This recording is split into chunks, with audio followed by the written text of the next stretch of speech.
Students, आपका subject है financial accounting और इसका यूनिट 3 आपके सामने डिस्प्लेड है, जो कि है अकाउंटिंग इंफॉर्मेशन सिस्टम के मुताबिक।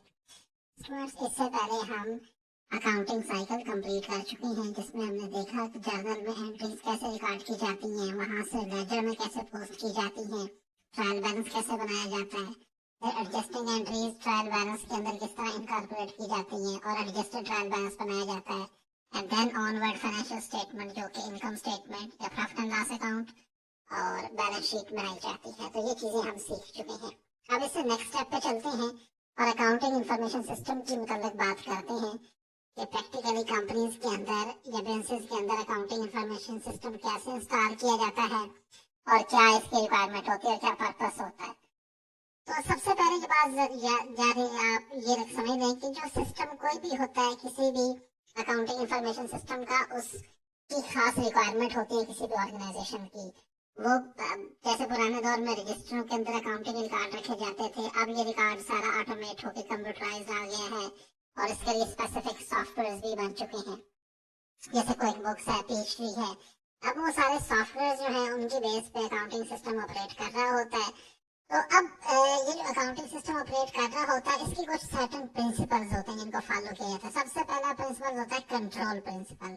कंट्रोल से मुराद ये कि हम asset liability, income, expense liability को देखना चाहते हैं कि इनका हमारे ऑर्गेनाइजेशन के अंदर कितना स्प्रेड हो चुका है और हम इनको कैसे इफेक्टिवली मैनेज कर सकते हैं। देन है रेलेवेंस प्रिंसिपल, कि जो अकाउंटिंग इंफॉर्मेशन सिस्टम आप डेवलप करें वो उस ऑर्गेनाइजेशन से रेलेवेंट हो। मैन्युफैक्चरिंग और बॉडी है तो उससे रेलेवेंट हो, सर्विस ओरिएंटेड है तो उससे, और इसी तरह साथ कंपैटिबिलिटी प्रिंसिपल है कि ऑर्गेनाइजेशन के प्रोसेसेस और प्रैक्टिसेस से कंपैटिबल हो, उनसे मिलता जुलता। देन प्रॉम्प्टनेस का प्रिंसिपल है। प्रॉम्प्टनेस से मुराद कि जो इंफॉर्मेशन उस अकाउंटिंग सिस्टम के अंदर स्टोर हो, हम कल को अगर उसमें से कोई जवाब ढूंढना चाहे तो हमें जल्दी मिल पाए। यानी लेजर या किसी चीज की हमने स्टेटमेंट बनानी है, जैसे इनकम स्टेटमेंट, तो वो जल्दी बन पाए। देन फ्लेक्सिबिलिटी का प्रिंसिपल हो, ऑर्गेनाइजेशन का जो अकाउंटिंग सिस्टम है फ्लेक्सिबल हो। अगर ऑर्गेनाइजेशन के प्रोसेसेस, प्रोडक्ट्स में कुछ चेंजेस आती हैं तो इसके अंदर भी चेंज करने की गुंजाइश हो। और कैश बेनिफिट प्रिंसिपल हो, ऐसा ना हो कि अकाउंटिंग इंफॉर्मेशन सिस्टम या वो सॉफ्टवेयर इतना महंगा हो कि उसे इंस्टॉल करना ही हमारे जो जिसे कहते हैं हमारे फाइनेंशियल रिसोर्सेज बहुत ज्यादा कंज्यूम कर दे। तो इन प्रिंसिपल्स को सामने रखते हुए कोई भी अकाउंटिंग इंफॉर्मेशन सिस्टम डिजाइन किया जाता है किसी भी ऑर्गेनाइजेशन के लिए। अच्छा, इसके कंपोनेंट्स कौन से होते हैं, इसके अंदर कौन कौन सी चीजें शामिल होती हैं। तो जब भी इस तरह के सॉफ्टवेयर जो है कंपनीज में इंस्टॉल किए जाते हैं, सबसे पहला उसका कंपोनेंट होता है सोर्स डॉक्यूमेंट, कि आपने अकाउंटिंग के अंदर जो भी एंट्री करनी है उसके सोर्स डॉक्यूमेंट क्या है। सोर्स डॉक्यूमेंट से मुराद ये है vouchers, receipts, cash book, bank book, cheques, bank statement, receipts, order book, purchase journal, और जितने भी इस तरह के डॉक्यूमेंट्स होते हैं जिन पे जैसे यूटिलिटी बिल्स हो गए, जिन जो हमारी ओरिजिनल बुक ऑफ एंट्री में एंट्री उनसे देख के की जाती है। तो ये जो जैसे हमने सेल्स की तो सेल्स की रसीद बनती है, परचेज की तो परचेजेस की बनती है, उस रसीद को सामने रख के हम एंट्रीज करते हैं अपने सिस्टम में। तो ये जो सोर्स बुक होती हैं ये हमें हेल्प करती हैं कि हम अकाउंटिंग डाटा जर्नल के अंदर फर्स्ट बुक ऑफ एंट्री में कैसे एंट्री करें।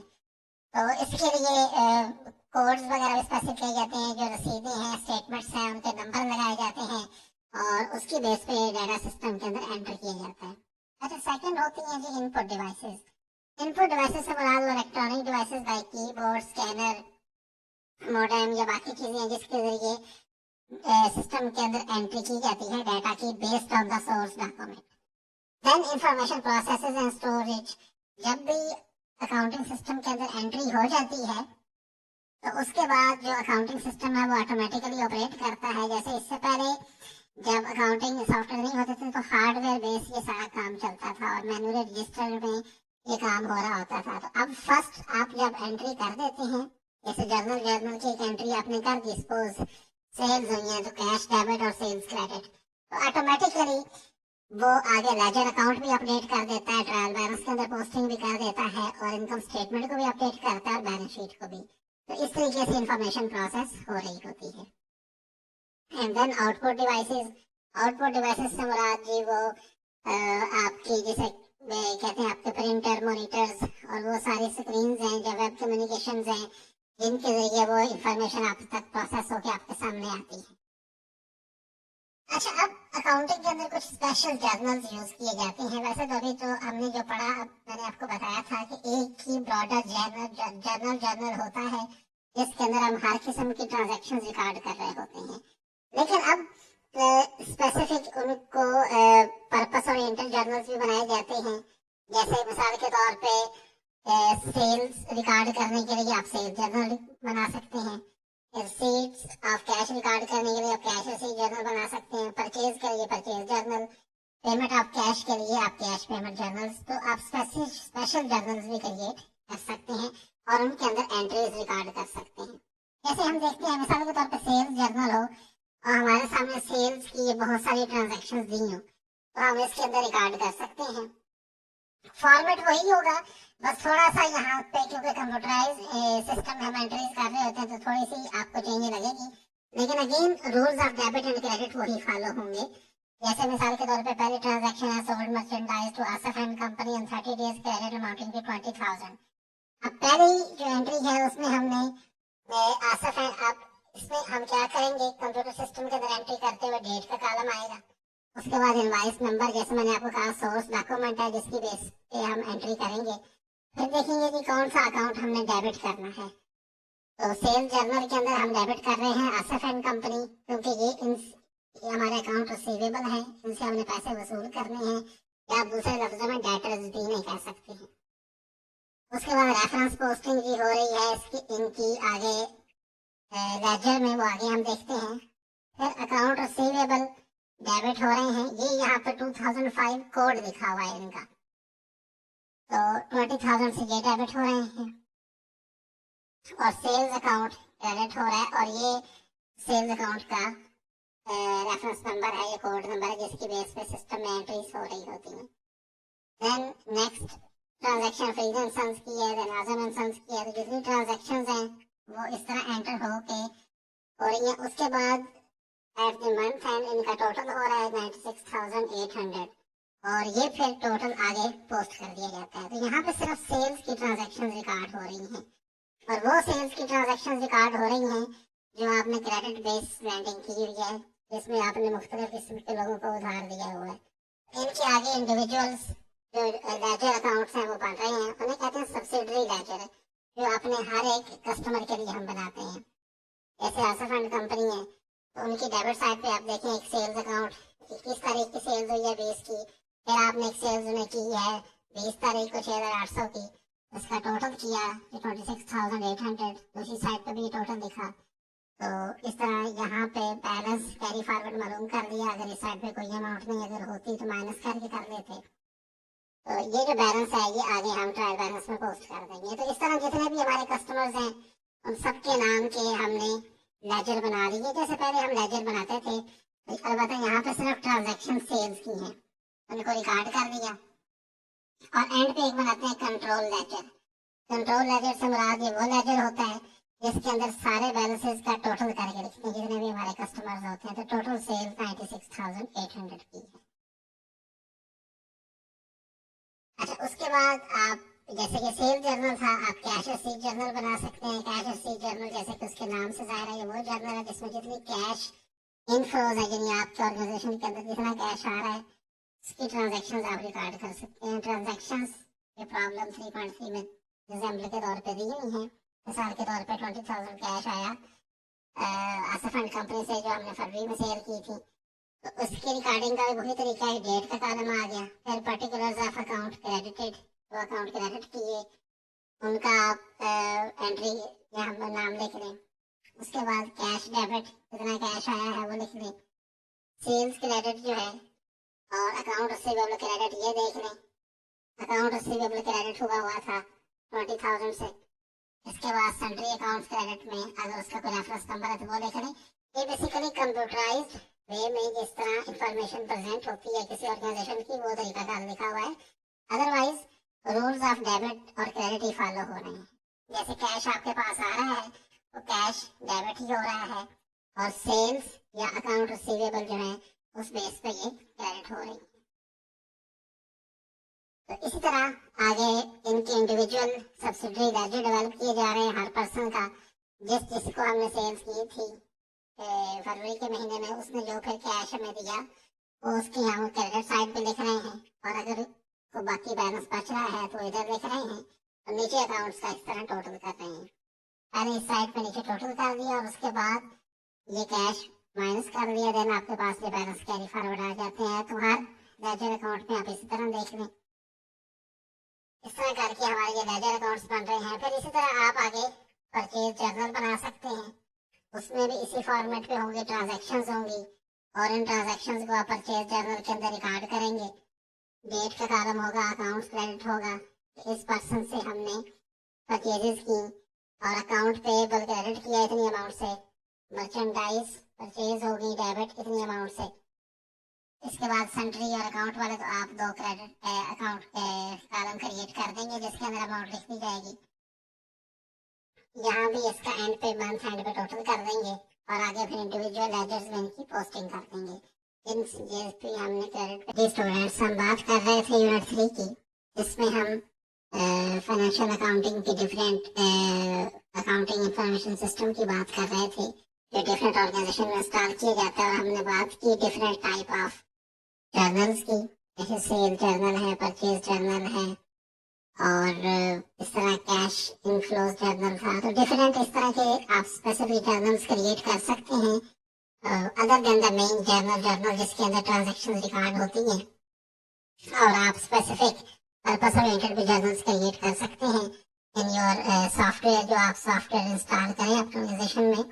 इस तरह एक और बड़ा इंपॉर्टेंट कॉन्सेप्ट है इसमें जी कैश बुक का। जैसे कि नाम से जाहिर है ये वो जर्नल होगा जिसके अंदर कैश के सारे इनफ्लोज और आउटफ्लोज की हम रिकॉर्डिंग कर रहे होते हैं, और ये बहुत ज़रूरी होता है किसी भी बिजनेस के लिए, क्योंकि कैश के एस्पेक्ट्स को मैनेज करना बहुत ज़रूरी है। आपने अपने डेटर या अकाउंट रिसीवेबल या जिन लोगों को आपने उधार दिया होता है उनसे आपने कैश वसूल करना होता है, और आपने पेमेंट्स करनी होती है टू योर क्रेडिटर्स जिनसे आपने माल उधार पे लिया होता है, रॉ मटेरियल्स वगैरह, या अकाउंट्स पेएबल के लिए आपने पेमेंट करनी होती है। अकाउंट्स पेएबल में डिफरेंट चीजें शामिल हैं जैसे सैलरीज पेएबल, टैक्स पेएबल और इस तरह की। कैश बुक का अगर मैं फॉर्मेट आपको दिखाऊं, अगर आप स्पेसिफिक एक देखें तो कंपनी का नाम और कैश बुक आप लिखेंगे, डिफरेंट सॉफ्टवेयर जिसको डिफरेंट यूजर फ्रेंडली वे में प्रेजेंट करते हैं। अगेन डेट का कॉलम होता है, टैक नंबर होता है, मोस्टली क्योंकि बिजनेस की ट्रांजैक्शन या टैक नंबर के जरिए आ रही होती हैं या सीरियल नंबर या ट्रांजैक्शन नंबर के जरिए आप जब से ऑनलाइन ट्रांजैक्शन होना शुरू हुई हैं। फिर पर्टिकुलर ऑफ अकाउंट्स होता है, कैश का ओपनिंग बैलेंस हमारे पास क्या था वो सामने आ जाता है। फिर आप देखते हैं कैश हमें किस चीज से आ रहा है, या तो क्रेडिट सेल्स की वजह से आ रहा होता है, या अकाउंट रिसीवेबल जो क्रेडिट किए होते हैं हमने उस वजह से आ रहा होता है। फिर मर्चेंडाइज परचेज जो डेबिट है वो, और अकाउंट्स पेएबल डेबिट वो इस एस्पेक्ट्स में आ जाते हैं। फिर सेंट्री अकाउंट लिखे जाते हैं जो इन अकाउंट्स के अलावा और छोटे मोटे अकाउंट्स होते हैं जिनकी वजह से कैश इनफ्लोज या आउटफ्लोज हो रहे होते हैं, और एंड में कैश डेबिट और क्रेडिट की पोजीशन शो की जाती है, और लास्ट कॉलम डिपिक्ट करता है कैश बैलेंसेस को। तो देखिए आपने पेपर में अगर इसको बनाना हो तो इतना लेंथी फॉर्मेट पेपर में नहीं होता। आपको सिंपली कैश बुक जब बनाने का कहा जाए तो आप पर्टिकुलर ऑफ अकाउंट्स देख के आप आगे डेबिट और क्रेडिट की तरफ जा सकते हैं, कैश में डेबिट क्या हो रहा है और क्रेडिट की चीज क्या हो रही है। जैसे सपोज आसिफ एंड कंपनी की ट्रांजैक्शन है, 20,000 का उन्होंने हमें उधार देना था, अकाउंट रिसीवेबल में हमने दर्ज किया हुआ था, तो उन्होंने हमें वो पैसे दे दिए, तो हम क्या करेंगे, कैश को 20,000 से हम डेबिट कर रहे हैं। इसके बाद अस्कर एंड सन्स है, ये वही ट्रांजैक्शन है जो पीछे मिसाल इनकी दी हुई थी। इनको हमने 12,000 रुपए पैसे हमने इनको देने थे, अकाउंट्स पेएबल में थे, तो अकाउंट्स पेएबल में 12,000 हमने डेबिट कर दिया, और इधर वाली कैश की अक्सर पोजीशन में 12,000 क्रेडिट कर देंगे, 12,000 कमी कर देंगे क्योंकि हमने पेमेंट की है। इस तरह सेल्स अकाउंट से 8,650 रुपए सेल्स हमने क्रेडिट पे की है, तो ये यहाँ पे दर्ज हो जाएगा। और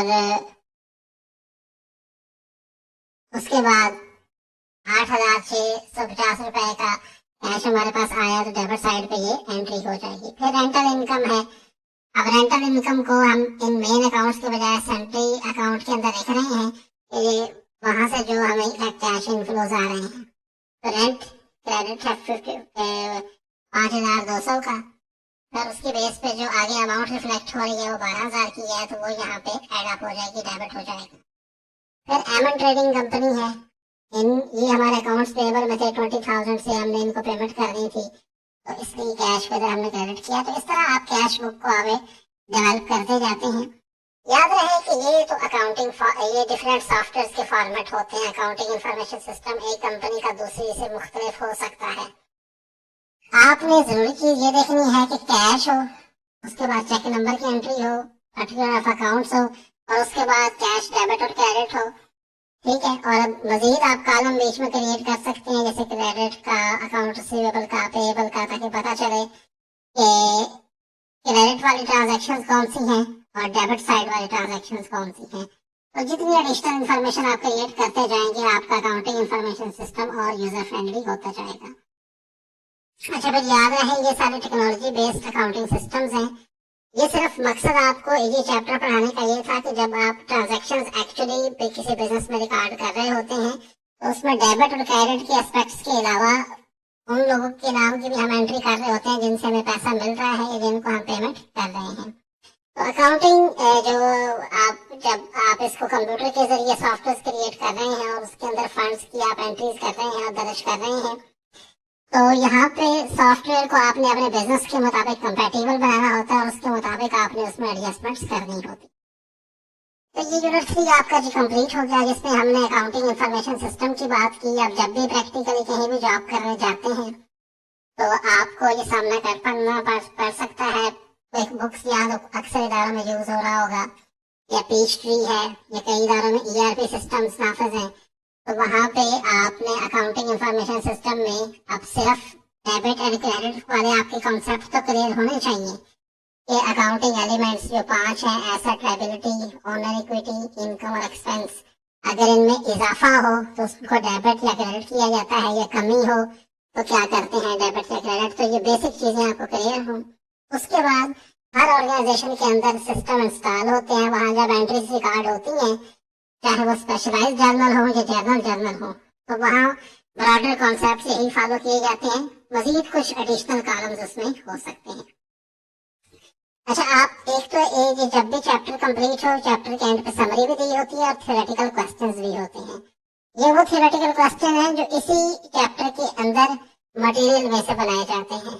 इन क्वेश्चंस को भी आप लोग किया करें, याद किया करें, उस थ्योरी को पढ़ा जो पहले पेपर में आपको चैप्टर में दी होती है।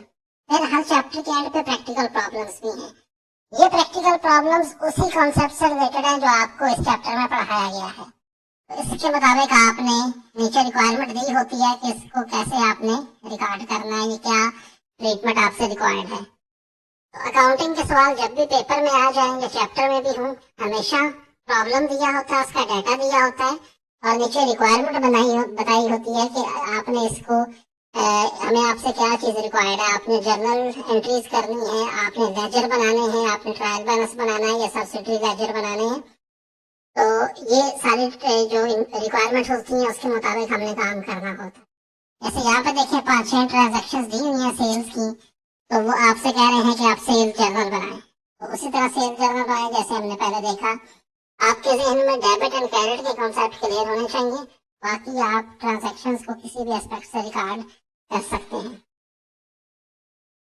अच्छा, आप जब ट्रांजैक्शंस को आप रिकॉर्ड करेंगे, मिसाल के तौर पर ये मर्चेंडाइज अमाउंटिंग टू ₹5,800 है, तो एक कंपनी को ये ऑन क्रेडिट सेल किया गया है, तो इसमें आप डेबिट आप करेंगे अकाउंट रिसीवेबल रिलायंस ट्रेडर्स, क्योंकि इन्होंने भी आपके पैसे देने हैं, एंड देन क्रेडिट आप करेंगे जो मर्चेंडाइज है आपकी या स्टॉक है, और इसको भी आप इस एस्पेक्ट में कर देंगे, आप क्रेडिट में सेल्स कर सकते हैं।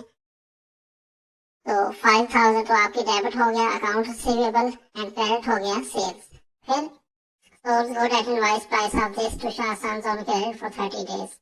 तो अगेन ये आपकी क्रेडिट पे सेल्स हो रही हैं, आप अकाउंट रिसीवेबल में आगे लिख दें डेबिट और दिस अमाउंट, और क्रेडिट में सेल कर दें। इस तरह करके आप सारी ट्रांजैक्शन इस तरह रिकॉर्ड कर सकते हैं। फिर जब आप इन्हें एक दफा स्पेशल सेल्स जर्नल में रिकॉर्ड कर दी, तो उनसे आगे आप इंडिविजुअल लेजर अकाउंट बना सकते हैं, जिन्हें आप सब्सिडरी लेजर कहते हैं। सब्सिडरी लेजर से मुराद ये कंट्रोल लेजर भी आप बना सकते हैं और सब्सिडरी लेजर भी। सब्सिडरी लेजर ये होगा कि इंडिविजुअल अकाउंट होंगे सबके, जैसे ये रिलायंस एंड ट्रेडर हैं, इनका इंडिविजुअल अकाउंट होगा। उसमें डेबिट साइड पे आप लिखेंगे कि जो ट्रांजैक्शन आपने की। फिर शाह सन्स का अलग से होगा, जेब ट्रेडर्स का भी। और अगर शाह सन्स के साथ ये दूसरी ट्रांजैक्शन हुई तो उसको ऐड आप कर देंगे। फिर रिलायंस ट्रेडर्स के साथ दूसरी ट्रांजैक्शन हो रही है, तो जहाँ दो ट्रांजैक्शन है उनके इंडिविजुअल या सब्सिडरी लेजर में दोनों ट्रांजैक्शन एंटर कर देंगे, जैसे हमने पीछे एग्जाम्पल में देखा। उनका नीचे आप टोटल कर देंगे और दूसरी साइड पे जो बैलेंस है उसको टोटल में से आप माइनस कर देंगे, तो वो उसका कैरी फॉरवर्ड बैलेंस होगा। तो इस तरह ये प्रैक्टिस क्वेश्चंस आपको दिए हुए हैं, इनको आपने बनाना है। जैसे ये सब्सिडरी लेजर जिसमें आप इंडिविजुअल हर एक की एंट्रीज कर रहे हैं, तो इनके अगर टोटल करें तो वो बनता है कंट्रोल लेजर।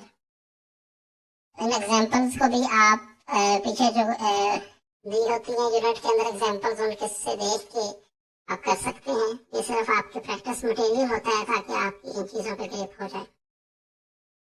तो ये आपका यूनिट यहाँ पे कंप्लीट हो गया। अब इसके बाद जो नेक्स्ट यूनिट है हमारा, अच्छा इस यूनिट के हवाले से कोई अगर डिफिकल्ट टर्मिनोलॉजीज हो तो हर यूनिट के एंड पे आपको ग्लॉसरी दी हुई है। इस ग्लॉसरी में इस यूनिट के हवाले से जितने इंपॉर्टेंट कॉन्सेप्ट हैं या उनकी जो डेफिनेशन हैं वो दी होती है, तो इसको एक दफ़ा लाजमी पढ़ दिया करें पेपर पॉइंट ऑफ व्यू से। यहाँ पे सारी ग्लॉसरी दी होती है जिसमें इंपॉर्टेंट टर्मिनोलॉजीज होती हैं। तो नेक्स्ट यूनिट जो है यूनिट 4 है जी हमारा